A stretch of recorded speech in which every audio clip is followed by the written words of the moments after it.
Soldier On acknowledges the traditional custodians of country throughout Australia.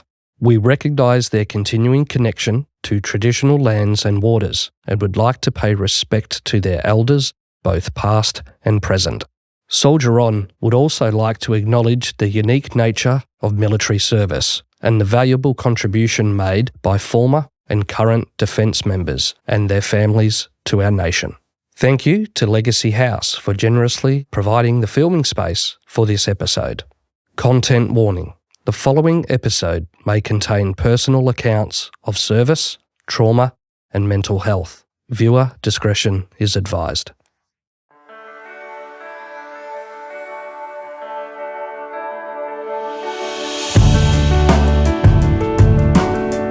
Welcome to Saluting Their Service, Contemporary Voices of Bravery. In this podcast, we interview and discuss the lives of some inspiring veterans to learn why they came to join the military, the story of their service, and their journey transitioning into civilian life. My name is Jason Isaac. I'm a Senior Program and Engagement Officer at Soldier On, and today I'm joined by Matthew Smith. Welcome, Matthew. Thank you, Jason. Good to be here, and welcome to all the listeners. Yeah, well, thank you. I mean, it's really nice to have you visiting us for our podcast, and thank you for coming in to share your story. Absolutely. Good to be part of the whole Soldier On experience. So looking forward to it. Now, Matthew, you served with the Royal Australian Navy, and before we start to talk about your service, can you please share with our listeners what inspired you to join the military? But even before that, what was your life like before you enlisted? Yeah, good question. It was probably not conventional. For listeners out there, some might recognise it wasn't a calling to arms, I suppose, as some people have gone through. Very much a normal setup.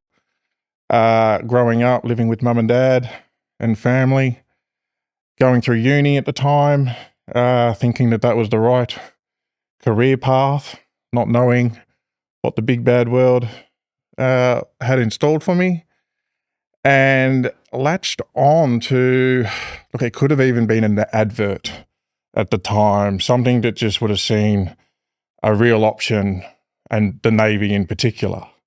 I remember when I sort of first saw the initial advert, the travelling aspect really grabbed, just to take me out of what was a normal living standard back then, and hopefully for something better. I remember that period well, because then of course you got to come home and explain to your parents what this brochure and this potential move might look like. Certainly had a lot of raised eyebrows, and I certainly remember having to do a lot of negotiating and saying that this without even realizing that was actually what I wanted, because you still don't know. So that was sort of my challenge, just thinking that this was where I wanted to head, and you had to convince not only yourself, you had to convince the loved ones around you that this was genuinely what I wanted, and probably at their behest, and not ill wishes, but it's certainly not what they had for me. I was 21 at the time, and it's like, okay, I'm ready to stand up, and it was really the beginning of my adulthood, and a period of life where you can say, okay, I'm in command, and I know what I want to do. So once you actually accepted that, and I actually got through those initial conversations, it was really moving forward, with your own life. Otherwise, I probably just would have been still at uni, run of the mill, and not knowing sort of how it all ends. So it's quite exciting at the time. I remember just wanting that excitement factor and the travel and all the hopes and dreams that, hopefully, what is all this military about, without knowing, but willing to give it a crack. So yeah, remember that period well. And then, of course, when you do enter finally do go through all the testing and then everything that goes through, what have I got myself into?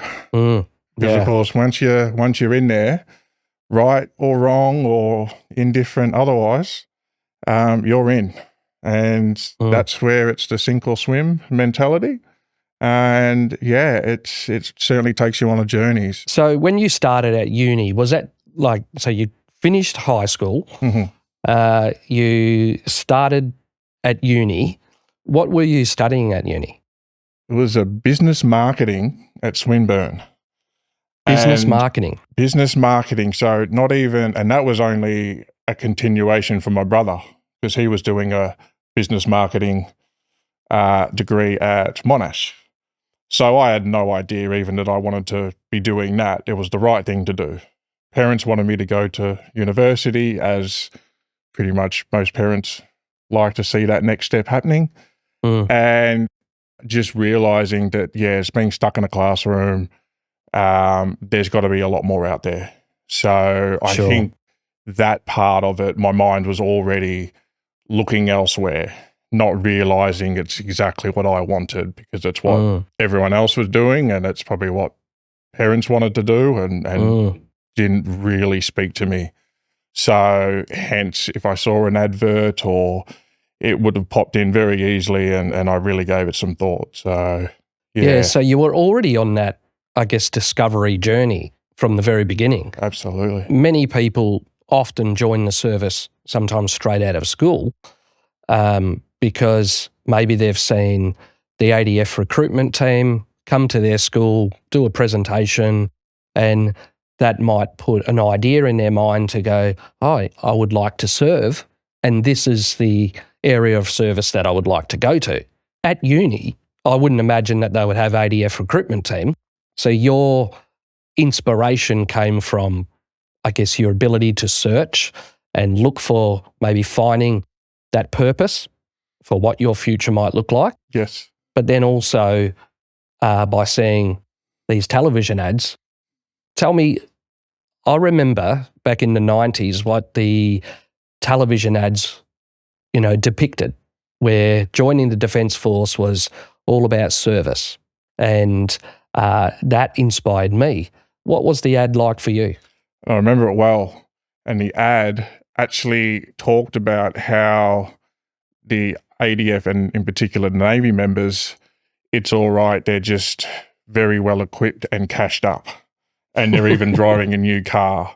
So here's me at 21 and I'm thinking, I need to buy myself a new car. And you hear an advert like that, join the Navy, and then everyone's driving new cars. So as almost quirky as that sounds, that was almost just the initial in, just to get that ad planting the seed. And then you think, okay, good lifestyle is going to flow from this. So you really do believe that image, that what you see, because you have nothing to base it on. And it's like a hook. It's a hook, like a hook, line and sinker. Most people, and I suppose most people would have probably a little differently, where they might have a family member serving, or they've seen military or even been on a base for whichever service. I never had that. As you say, university don't send out the recruiters. And I had a grandfather that served way back in the RAF. So there was a connection, but nothing to really draw me in at the time. So my first initial conversation to the recruiters, and when you actually, you don't even know what to ask, really. You're sort of thinking, okay, I'm willing, I'm here. Could you guide me? And a lot of people have experiences with that recruiting process. And mine didn't probably go to exactly the plan. I ended up being in a mechanical field, like the engineering, what we call a marine technician. I didn't even know what a marine technician was. And the recruiting process guided me through that. But in hindsight, you can see the recruiting process, and a lot of people have this same experience whereby they only had that guidance to go by. And if they direct you because numbers are needed in certain areas, that's just how that unfolds. So not willing or not knowing at the time was a real challenge. But you were happy. And I actually remember when he sort of said, would you like to be a marine technician? And I'm thinking, I'd actually like to use my hands. I've been in the classroom. studying books, let's just get the hands dirty. So that side actually did appeal to me. So I suppose he planted the seed and then I took it and go, okay, I can at least make a career out of it. And then, of course, you go into the whole, you can have a trade out of it if you'd like to. And actually the military skills can actually be used elsewhere. But yeah, it's sort of like a hook, I suppose you say, to sort of get you in. But it's that whole process of not knowing. Yeah. So you're willingly, enter it and just that great unknown. But that's the exciting part of it. When you're 21, 10 foot tall and bulletproof, I took that on and it was the beginning from where life is now. So, yeah. So before we start to talk a little bit more about your service and experience, you shared going home and sharing the news with your parents. Yes. So tell me a little bit about that. Like, obviously, you enlisted. You're 21. You're free to make your own decisions, but your family has some hopes and dreams, and you've got to go share. Hey, thank you for that guidance. However, I've got my own pathway. Please share a little bit about that, Absolutely. that discussion. And I remember that it was an information pack that the Navy had sent me, and it came in a big yellow A4 envelope with lots of goodies in it. And I remember I deliberately planted that envelope fair and square on the kitchen bench, so everyone's going to see it. And it wasn't until a few days later that finally, particularly Dad at the time, came around and said, let's just have a little chat about what this potentially can mean for you. And that was the beginning of not only, as I say, you sort of still have to convince yourself, but you're trying to convince the people that genuinely love you and care for you. So I think that would resonate to a lot of listeners here that don't know what you're actually trying to convince them because you don't know yourself. But I just was trying to say that the path I'm on isn't going to work anyway. I mean, there's no point flogging a dead horse here. And it's given some inspiration to me and an opportunity that I'm more than willing to take. It's just that you hope they can see it and they give you their blessing, or they give you their full support to be able to go and do that, which is important at the time. You want your family support, and there was some heavy conversations, but they're conversations that need to happen because they have to be sure, and slowly but surely, with the determination, they say, okay, there's no changing this course. He's off and running, so we better support him, and we wish him all the best because, yeah, they only want the best for you. So a little bit hard initially. You just got to push through. But it's so much emotions going through that time. You're excited, you're unsure. It's just, what am I getting yourself into? So yeah, it was a good process to go through to at least say, okay, I'm ready. I'm ready to begin the challenge. And that's all you can do for yourself. So I certainly did that. And look, the process for me ended up probably being about a 6 month for all the testing and everything like that finally ended. And then your acceptance, can begin anyway. So it's already a lengthy process, some even longer. Yeah. So I was actually pretty short compared to, what other people have gone through. So yes, all of a sudden, you get your little note in the mail saying you're enlisted on this date. And then you're in the office doing your swearing in ceremony and you hop on the bus. And I look back at Mum and Dad and they just thinking, what is going to happen here? You give them a quick wave back and the rest is history. So, but yes, willing to accept that moment anyway. And of course, spending that first night in recruit school, and every listener's going to remember their first night as if it was yesterday. Yeah. What have I done? But that's the part, that's the fun of it, I suppose. So. Well, thanks for sharing that, Matthew. And, to our listeners, I'm sure that they've taken some good moments to remember their enlistment. And for our civilian listeners, they're taking notes as to maybe what that could mean for them if they're considering service as well. Moving forward into your service history, Can you share an experience or part of your service journey that was most defining to you? Sure. Well, look, it ended up being a 10-year history within RAN.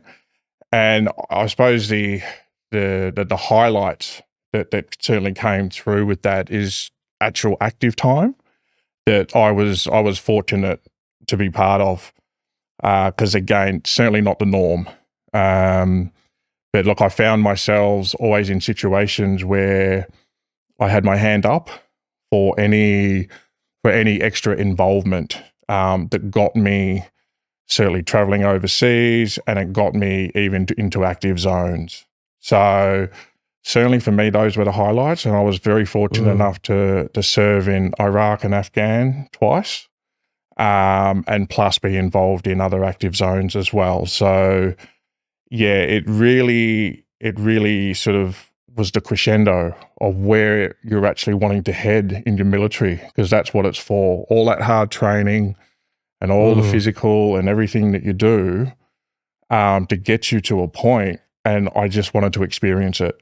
And I was very fortunate enough to be part of that, because the actual highlight of my time was serving on HMAS Anzac, which was the first ship to fire in anger since the Vietnam War. And that was in 2003 when Iraq invasion actually partook. So we had front row seats to the whole show, and it was certainly live with me for the rest of my life. And all the ins and outs of what an actual active zone looks like as compared to the majority doing workups and getting operational ready.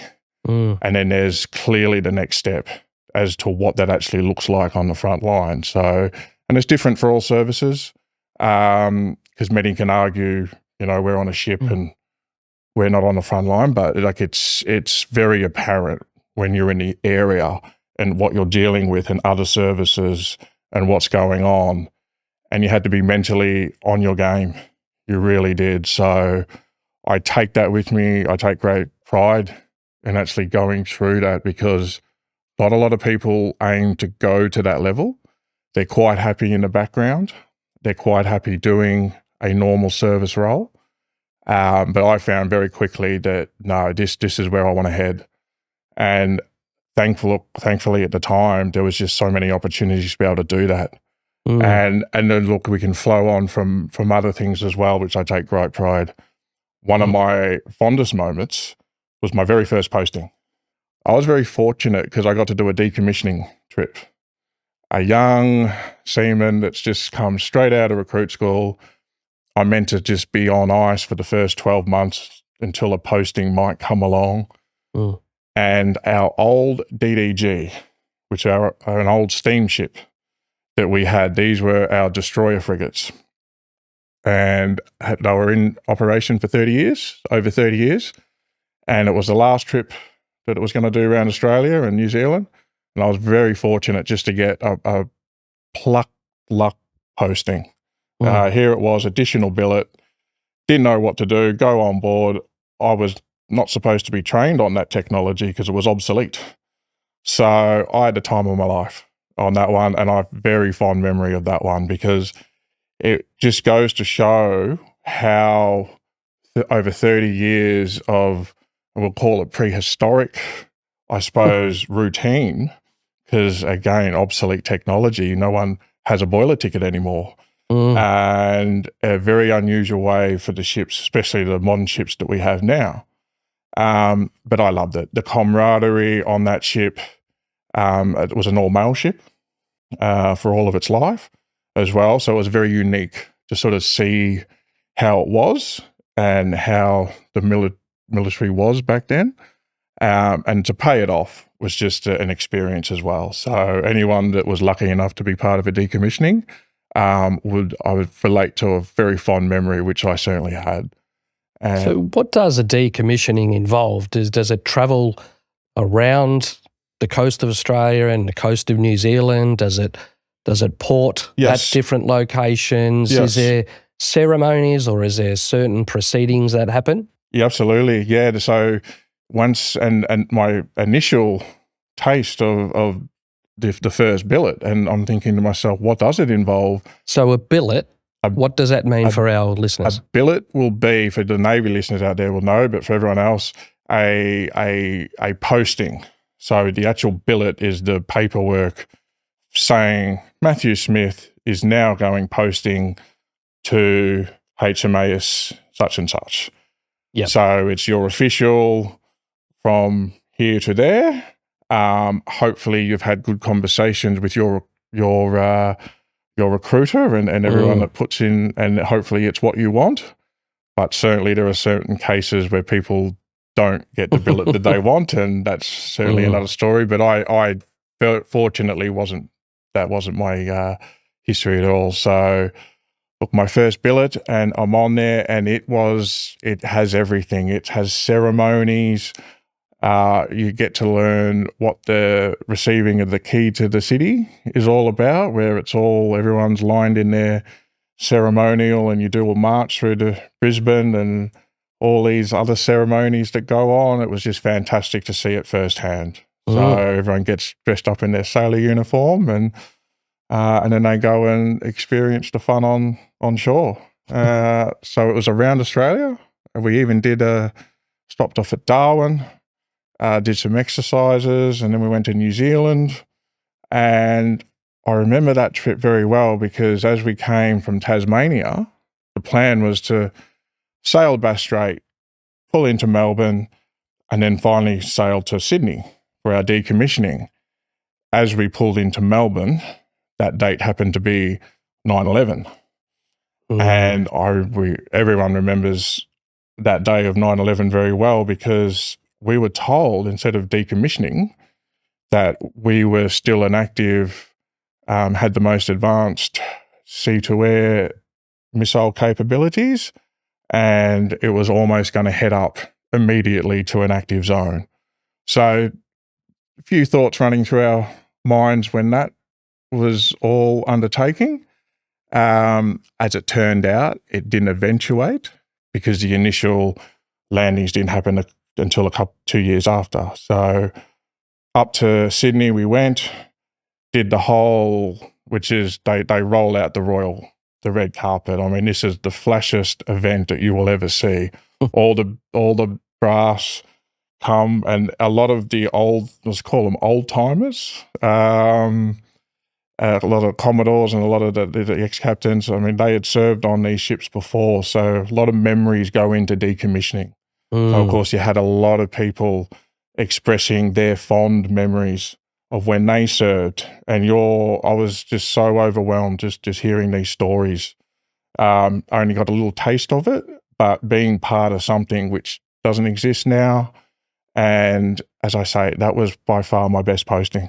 So I look back on that period of time very fondly.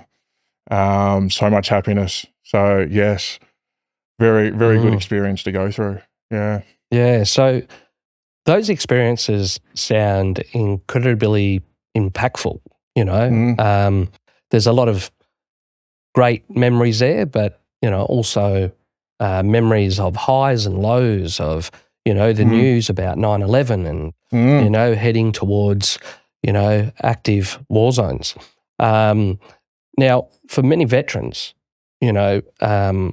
service can be challenging from multiple areas. Can you share any experience of challenges that you may have faced, and, what were the things that you managed to deal with, during those challenges? Sure. I suppose from that period when something is imminent, and it can be a possibility, it was the whole workup mode. So to get yourself physically and mentally ready, and the ship ready, and ship's company for that potential. And I accepted that. I wanted that. A lot of people can see that and they don't want any part of it. But when you know that that's the level that you're at, because it's exciting, and the challenges you face, I mean, you can do as many fire exercises and all the workups that you can do and physically leave you drained.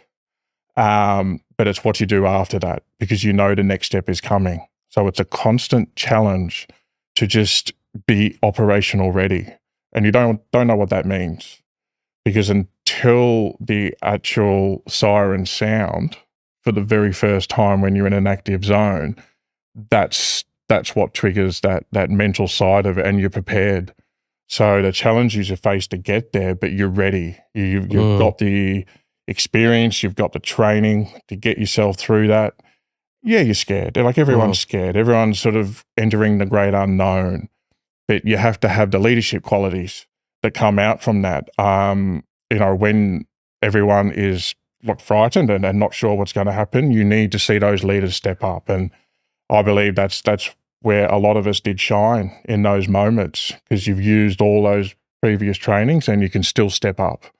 And that's very important when you actually get to that stage, because you've still got to function, and you still have to take it all in, and you still have to be very adaptive in those situations. So you can't be rigid, and that's sort of what I take great pride in, being very flexible when needed to be. It's a skill that you don't actually realize you need until it's called upon. So look, a lot of our listeners who have even done the workups and got themselves to that stage hopefully can relate to that, because not only do you want to function, you want to excel. And you want to be able to help other people that might not be seeing, and people have bad days out there. You want to be able to help people get through that, because you're a ship's company. You want to get through it as a whole. And it's great to call upon that, and it's great to be able to be leading and part of that, and to help other people and be helped yourself. So you're in it all together, but it's certainly challenging. And as I say, some people know that that's not for them, and that's perfectly all right as well, because, then people can then just put themselves in a situation where they're comfortable. So you don't want people that are there that aren't fully committed. So it's important to see character in people as well, and to actually look at the signs, and you can actually help them by just understanding and going through it. So skills that I actually still use to this day, when it actually comes out, and when you put in a moment, it's either what you do with it. And as I say, I still take those lessons learnt even today. So I look back on that time again, fond memories. Yeah. And it's good to at least, have impact, certainly at the time, and still have impact from that. So, yeah.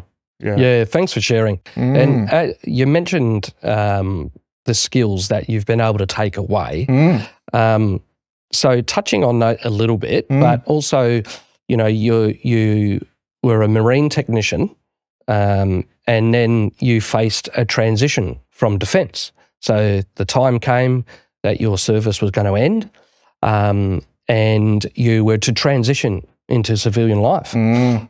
What was that transition like, and what were the challenges with the transition, if there were any? Yeah. And were those skills, you mentioned they were used, where did you use them? It hasn't. So those skills I talked about probably hasn't actually come till later in my post-career. And now we're sort of mentioning the transition phase, because everyone will see that differently.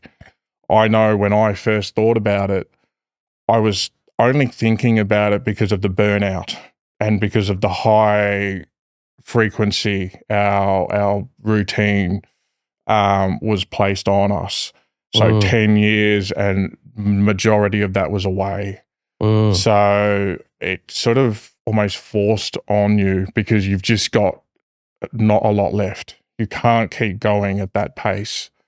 And then, look, even today's listeners that are still serving, hopefully it's better, because that was one thing that we were always trying to provide feedback, is you're trying to get a balance while you're serving at the time, so you don't reach that burnout. But I certainly probably experienced that. Again, probably my own, not so fault, but I was looking for those additional billets, ones that got me away. So I probably contributed to that burnout without realizing it. And there's not a lot of help to sort of within the military at the time to try and bring that up, and to try and ease that situation. So people either quit, they've had enough, they know the transition's got to come because it's almost forced upon you. And that's really how it came about. And then when you actually think about the transition, then it's that big scary moment. What do I do? You know, what skills am I going to be able to take and have this lifestyle and continue on? So yeah, you went to that phase and you're just back into unsure again. But you just know that you can't stay. I did 10 years. I've done received more medals, more commendations than what most 20-year service people would in. So there was nothing left for me to do. I reached the end, and then I have to encounter transition, and it's a scary moment. It really is, because you don't have the answers. And when I was doing it, I got out in 2008. It completely different to what it's like now in terms of transition. You might have got a transition pack to sort of help you, but barely even scratch the surface. And you're entering that phase really with not a lot of guidance. And the big problem was at the time is when you left, most people didn't remain into contact at all. You just want to cut it off. And I don't want to be anywhere near any other veterans. I don't want to be around service anymore. I just want to run for the hills. And you almost feel at the time, and I remember feeling that you want to escape it. And that's that feeling of being forced on you. So yeah, it's quite bizarre to go through it. And again, if there was just that support, which I really believe is happening now, and I welcome that, but certainly during my time, not a lot there. So entering the great unknown and again, you're sort of directionless. You know, what am I to do now? So I remember initially when I first left, I was doing various sort of roles and then end up in mining because I was still in WA, which sort of seemed to be the natural progression of what a few people were doing sort of at the time. So that was my pathway. Now, with your mining, like you mentioned that with transition, you received a transition pack. Yes. Right? And for our listeners, this pack has changed over the years. Today, they have transition seminars. But I think maybe in 2008, there was no transition seminars. It was information in an envelope. What information did you find in that pack? Was it helpful? Yep. Did you still have a bit of uncertainty going, I don't know how to use this information? Or was there someone you could talk to about that information? Yeah, so the information to this day, I couldn't even remember what would be in that envelope. It was very minimal. It might have been a few pages or a couple of brochures of potentials. Not even a stage to sort of get your resume ready or not even try and help you convert the skill sets that you actually do. And military qualifications vary differently when you're trying to expand that out into the civilian world. So that's where a lot of my roadblocks were encountered. It almost became, I won't say useless, but in terms of paper and qualifications that you had, all the post interviews that I had from the military, really, you mentioned the service, but you couldn't qualify yourself against what skills you had because they just didn't exist. And fortunately for me, when I was transitioning, there was sort of that boom period. So of course, recruiters would just take anyone. Not to say that I wasn't the right candidate, but thankfully that wasn't looked upon in terms of, okay, what are these qualifications and are you ready to come and join the next phase? So that helped me. But that information pack that I get, I wouldn't have even really looked at it because my mind was already thinking, I don't want to be sort of part of the military anymore. And I don't want to align myself with any of the previous skills or qualifications that I have. I want a fresh start. And that's sort of how it ended up being. And then of course, jump into something completely different. But then mining was very similar at the time. So it was quite an easy transition to make. But yeah, again, you still don't know, and you sort of just left one problems and almost into another set another problems. But that's the journey you take at the time, because again, the burnout mode that you experience, you just sort of need to take a big breath and say, okay, that part of my life's over. Yep. And then all of a sudden, in the blink of an eye, you're into a new one. And a lot of work has been done on that transitioning, which I'm so glad. Yeah. For my knowledge of what is actually currently out there. Yep. So, and I think that's really important, because a lot of people go through that period and it's just not right how people have been treated and can be treated, because you deserve a lot more when you do your service time, and it should be held in the absolute utmost that, you want to keep that momentum, and they should help you with that. Yeah. So to be left on your own, and that's where we see a lot of problems. And you have to recognize that as well, because, you're going through so many emotions yourself. Yeah. And we'll talk a bit more about, what those support structures look like in a moment. But before we get into that, I just want to ask you a little bit more about your transition into mining. How did that happen? And what was your life like as you entered into a new workforce, a new culture, a new environment? It must have been very different to your last 10 years of service, not just service, but also operational service, where you're entering into a culture that may not understand your background. They may not understand even maybe sometimes your triggers. So can you share any insight? Yeah, see, and mining is very different, because I suppose when you compare a military big industry to which is a mining big industry, or any big industries can be very similar. So I was actually surprised to see that, and a lot of ex-military people tended to mining, especially in WA, where, as again, the boom time, I mean, that was where everyone was heading, no matter what they did before. But military was actually good experience, because it was the language, which military has its own language. It was a very unique language in mining as well, so you picked that one up. It's a very arduous conditions, so I suppose the training in military certainly helps you.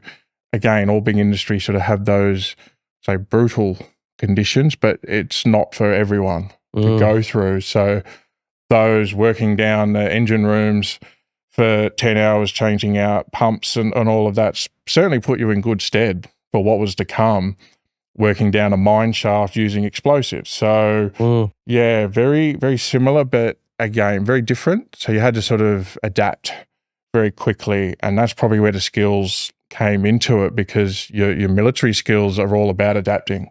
You're not rigid, you have to constantly move, and that was just an extension of that. So I did it quite well. Again, meeting other military people in the mining industry always is good, because then you can relate. And it's and I'll use this word too, because it's probably changed now, but even at that time, very male-dominated industries. So I went from one male-dominated industry to another. And again, there's pros and cons with that as well. So you have to navigate that. But it was quite natural for me to sort of be part of that and to get the best out. And it's just lifestyle. The big one is when you do transition, I remember thinking, I just don't have to live by I won't say strict rules, but that's the part of that you're very grateful for when you do transition. You want to be you again. And I certainly was chasing that. Whether you want to substitute that for like another industry or just another routine, but you sort of feel like you're your own person again. And I think that's very important. Yeah, that's a good point of view. Many people obviously attach identity to their service. And you've mentioned, discovering you, being you again outside of service. Yeah. Do you feel that your identity was still attached to the Navy, or did you go on a journey to rediscover your identity outside of service? Yeah, you're certainly well attached to that military identity, because it's always, at the ready for the cause. It's not your cause. It's about the team. It's about the team, and it's about, what needs to be done, and you have no say in that. So it's a direct link to sort of an identity that doesn't belong to you. You just want it back. What does Matthew Smith actually look like as an individual? And it's sort of good to go into civilian, I suppose, like culture to be able to gain that back. You don't have to have that hard-edge robot sort of look to it, and you don't know what that means. At least you can grow your hair long, and I certainly remember when I did leave, my first trip was to do a backpacking 12-month over at Europe, where I grew my afro out as long as I could, and Big Red certainly was front and center. So you need to go through that just to give that human element again of what your actual individual self looks like. Yeah. Yeah, that's good. I think many people would connect in with that. Absolutely. After service, Yes. letting loose a little bit. Growing the hair long. Maybe not ironing your shirts every day. Things like that. It was marvelous. It was absolutely marvelous. And I remember that backpacking trip, and you want to experience it all, because for 10 years you have been so rigid. So you need these things just to humanize it and to give it that fun aspect again, and it's okay to sort of do that. You're not breaking any rules here. They're your rules now, and you need to learn that, and that's part of the process. Backtracking a little bit to your service and then transitioning into the mines, both environments can create quite a large strain on families. Was that something that you were considering or that you were navigating at the time? Yeah, absolutely. So family life, when any working routine is implemented, is always strained, and mining or military certainly proved that. And it restricted me, because you don't allow yourself to fully go, if I want to settle down with the family and create the family, that it's a real option. Because when you're always away, you always have to come back and reintroduce yourself, whether it's a 2-week stint, whether it's a 6-month stint. You're always reintroducing yourself back to the family. You never feel settled. And for 20 years of my life, that was the underlying factor of always away and not being settled. You had your house and you had all of these go-tos, but being settled, it's that inner peace that you're either chasing and it's just not present. So I had my relationships at the time, but you just don't allow yourself to be able to say, I want to settle down and I'm going to make that happen, because then you need to change your whole routine. And that's all you know at the time. That's what you trust. So to go outside of that is daunting experience when you actually start thinking settling down. And I didn't do that for the whole of my 20 years sort of working away routine. So yeah, something that can really help if you have a good grounding when you do have a working away routine, and people that already come with families have a great leg up to, I suppose, people. Otherwise, you can live a single life. You can live a fairly loose life when you're working away, and it can snowball very quickly, whereby you just don't have that grounding. And I certainly experienced that as well. So, that creates its own issues too, because then you look for something, you try and fill it. You're having, trips away, more trips away, and spending and all of this, but it's not going towards something. You can still be very directionless.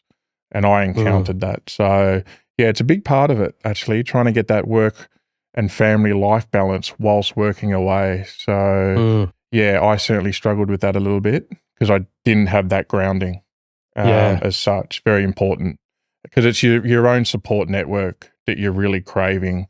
And that's what wasn't in my life, support at the time, and how to help you through certain situations. So without that grounding, very difficult. Yeah. Thanks for sharing that, Matthew. And you mentioned a couple of key points there that, I'd like to move into now, which is grounding and supports. Now, we know that a good support structure is really helpful for transition. Have you utilised any support structures or ex-service organisations or even community supports that have helped your journey? And what has been your involvement within the veteran community? Fantastic question. So I really, when I left, particularly mining as well, so at the end of my 20-year, I suppose, working away routine, that transition period was very hard for myself because I was left with really directionless. And I just very fortunate enough to tap into the wonderful resources, first and foremost, Soldier On, when it really was my first insight to actually what support looks like. Because I had never experienced any support before that. Wasn't even aware that even veteran counselling services were available, and even that open ear to talk to. And once you actually learn that, you actually realize that there's a myriad of wonderful organizations and opportunities for you to really tap into. And it's just so grateful to be able to be led on that path, because once you actually put your hand up and actually engage in these support services, such as Soldier On, I haven't looked back. And utilizing everything available to you can really step forward and actually get what you want, rather than just being stuck in that hole. And that's where the real big fear comes from. Any transition, you can just almost feel yourself swimming because you don't know where you want to head to. You don't have any leadership. You don't have anyone to guide you and say, okay, there is plenty of opportunities out there. And unless you're not told that, it's very much closed in. And I felt that. And yeah, I really struggled that last transition time because, yeah, you're just looking for the grounding. Once you've got it, and once I tapped into the services such as Soldier On, it was just an absolute blessing just to be able to get that confidence back, because it's there, but it just didn't come through at the time. You're just so unsure, and there was real direction. And it gains back the hope as well, and it's the confidence that you have learnt already, but you've just got to tell yourself that it's all right to be able to use those skills again. It's all right to have those mindsets again. And I spent a lot of my time sort of not wanting to bring those memories back or wanting to forget about what I've actually gone through. And some of them are very positive experiences. So you've got to really teach yourself to tap into that again and to shine. And since I've been introduced, it's been nothing but rewarding. So through your transition from mining, you're again trying to rediscover or find your place. Was there information that you found that led you to Soldier On? And also, what did you know, how you wanted to connect in with Soldier On, and what support you actually needed? Exactly, because you're unaware. And I remember at the time going through one of the support open arms that I had brief contact with, coming out of a very dark period for myself, and really tapping into the first sort of counselling services that are just so beneficial. And it was actually open arms that introduced me to Soldier On during one of my sessions, and I didn't even know what Soldier On looked like or what it could do. So that was my initial contact with Soldier On, and it was a phone call which I had no idea what phone call I was making. And I was just very fortunate to have yourself on the other end of that phone call to be able to initiate what is truly a rewarding pathways to tap into. And our journey has been for quite a few years going on that journey, and it's exactly what you need to do. Thinking of professional, thinking of the psychological, it involves all aspect of what you're actually searching for to get you prepared to what you want. And it's actually knowing what you want, I suppose, was the big question at the time. Pathways programs certainly opened up that. I had a myriad of opportunities presented to me, which I never thought was possible.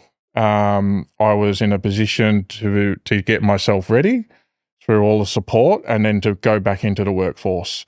And not just a workforce, it could even be military specific, such as my current role that I'm doing now. So it really had to be a journey that it's what you want to do and to get yourself operational ready to take that journey on. And Soldier On was just absolutely marvelous in providing that pathways and the ability to be able to take on the interviews. Even any transition, people can be absolutely fraught with danger about going for another interview, but you have to take that on. You have to show that you're ready, and I was. And I've gone on from leaps and bounds from that. So one phone call, I remember that day very well, making that phone call. And it was just a great guidance to be able to get me there. And I'm just so glad I did, because what that can produce is surely it's good for other people to be able to see that that's a journey that has been done, and people can follow that. And it really does help tapping back into that veteran side of it again. And what I've loved so much is the other veteran groups that we've got. We've got veteran games coming up with our veteran group, and it can add the fun, it can add the excitement again. Like, it's not tapping into boring military, like this is whatever you want to make it.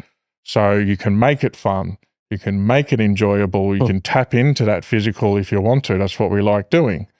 And it really gives you that spark again, almost like the 21-year-old that, first rocked up to recruit school. So it's almost like a 360 going through it. And when you have the right people behind you and that guidance, it's a very easy process if you're willing to take it.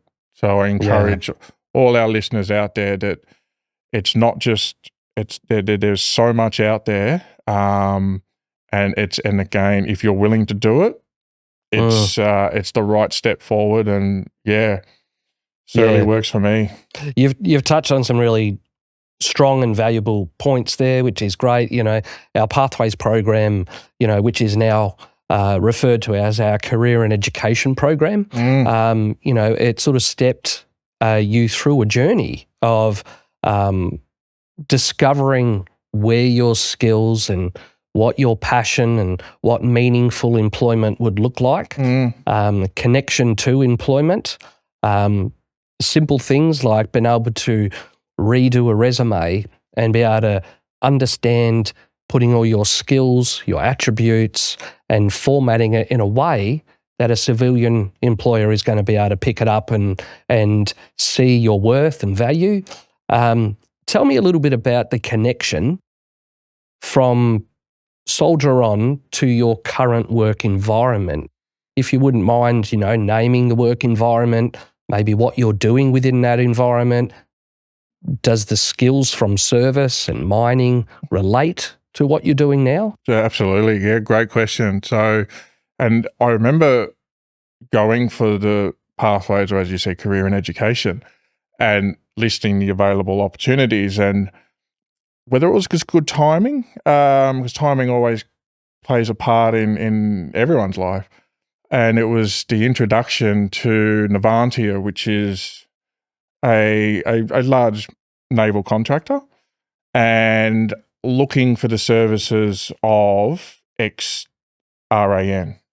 So it was just perfect that an opportunity was presented, and it was within my skill set. So certainly searching for like what could be the next step. And I was in engineering and electrical, and I had all this background, and how about we go for it? And I remember I remember when I first started working with you, Jason, couldn't even write the resume, and going through that whole process of how am I going to front up for the interview. And I remember when we got myself ready for that interview, not knowing what to expect, but entering back into a military workforce and they want the experience of the veteran. So I was very, very surprised to actually see that they actually want these veteran experiences to come in. Nervous as hell when I first went to that interview, but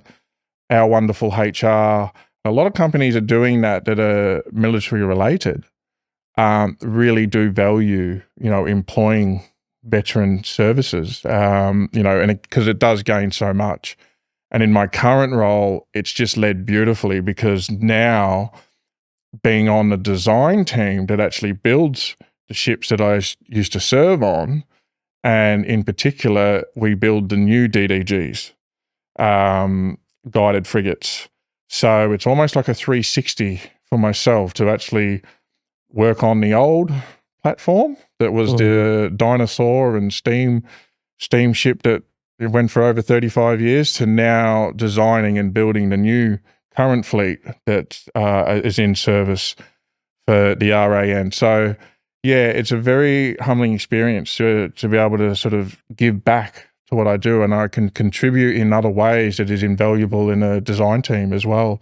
So people rely upon the operator to really help, design and what works best and what doesn't work, and I can gain valuable insight as veterans do. And within Navantia, we employ a lot of veterans, not just actually in the electrical or design team, but other groups as well. So HR, and we have our IT, and we have a lot of veterans spread very widely across all professions. So yeah, it's very valuable to have that insight, and it feels great.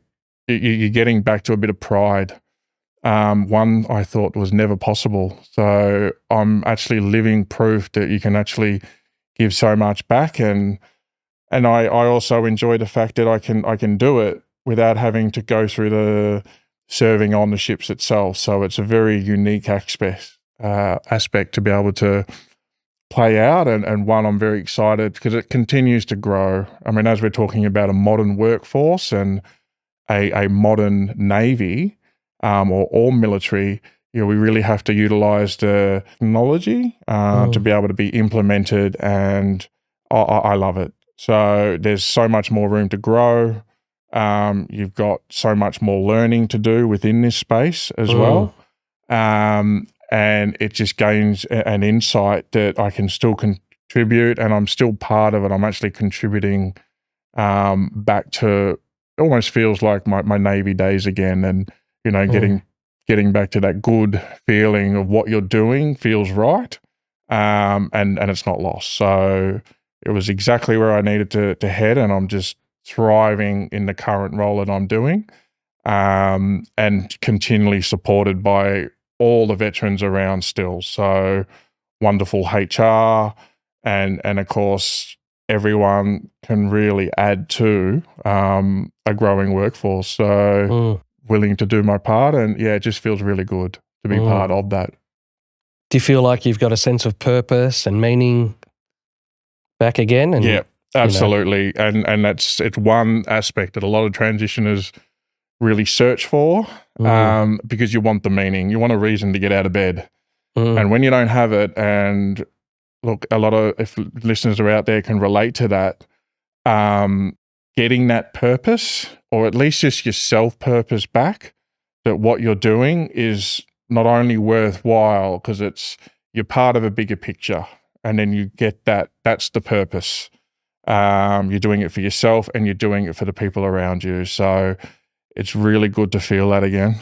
I wake up each and every day, and it's like, okay, what can I achieve? What more can I do? And it's, you got that spark back. And because when you don't have it, it's hard. So if you can flip the script, the world's your oyster. And I really enjoy that side of it. And I enjoy hearing other veterans speak of the same tone as well. When they actually find purpose as well, they feel connected. And you got a camaraderie which you didn't know you missed as well. Like, I love our veteran groups that we can tap into, and it's a purpose that is for friendship. It's for excitement. It's living life as how we should be living, fulfilled. And there's no dead spots anymore, and it's great. So really enjoying that side of it. And it can't, the more people involved, the better it seems. So you really want to be actively involved again. So, yeah. It sounds real positive, Matthew, and, thank you for, sharing. Before we close, is there some insight or some, advice that you would give to our listeners, many who are currently serving, fellow veterans, families, and current, members of our community, many of whom may not know what service looks like? What piece of advice would you offer, if any? There's a lot of, I suppose, media out there, and I suppose certain aspects that can be looked down upon with military. There's a lot of good out there. So when you're involved with that, you don't want to forget the good, because so many times it can be overlooked with a negative, with a certain aspect that doesn't shine good light. But because you've been through it, it's important to remember the good, because when you tap into that and you tap into that skill set and mindset, that's really positive. A lot of people would struggle just because they don't want to be part of that anymore. But my decision was, okay, this is a good thing. I don't want to let this go. It's a part of your life. Embrace it. Don't let it go. Look at the positives, because there's a lot of positive aspects to your whole military career. So, it's if we can look at it in a different light, I'd love to get that message out there, because, unfortunately, media outlets and things that you might read online and various things can have a real put an anchor on the good work that people do. So keep it positive, keep a good light on it, because there is still so much good out there. And the people that are involved, people who are involved are worth fighting for. So, never forget that. Help each other with that. It's not a problem. It's because if it's a problem shared, it's a problem overcome. So, that would be my real advice for people, is just look on it as a bit of pride. And gone through some good times, again, directly or indirectly, but cherish those moments, because that can still happen in the future if you choose to be part of it. And I encourage everyone to still remember those times and to still keep part of it, even as little or as much as what you want to do. So I think that's very important to remember. Yeah, it's some really wise words there about, looking at the positive side of service. People's experiences will vary from their service. But for our current serving members, our veterans, what I'm hearing from you is a really powerful point about maybe looking back to, why did you sign to serve? Because service is about, serving others and contributing to something greater than self. And that is something that is really positive to look at.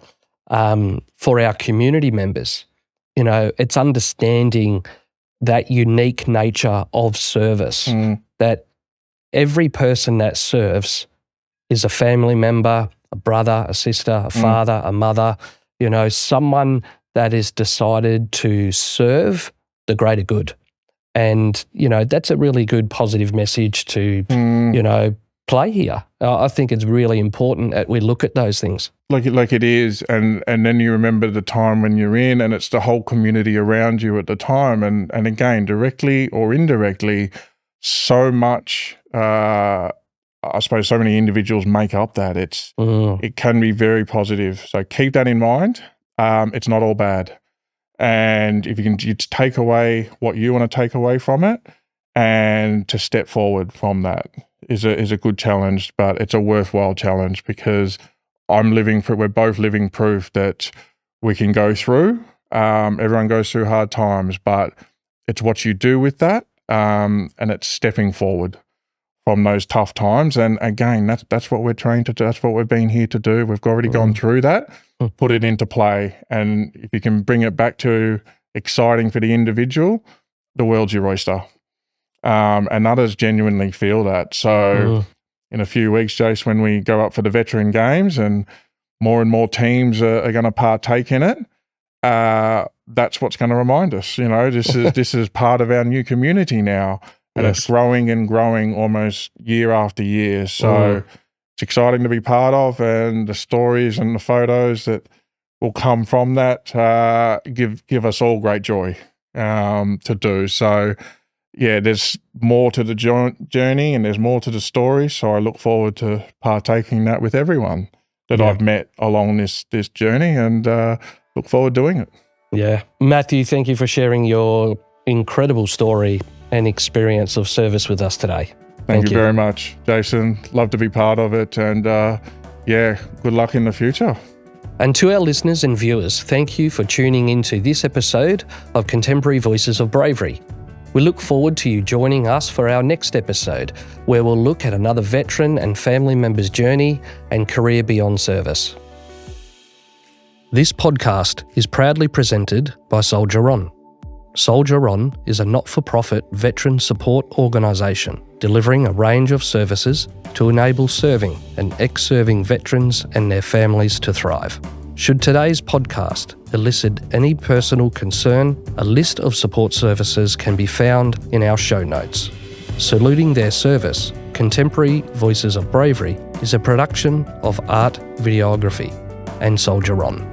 The Saluting Their Service, Contemporary Voices of Bravery podcast was funded by the Department of Veterans Affairs. Thanks for listening.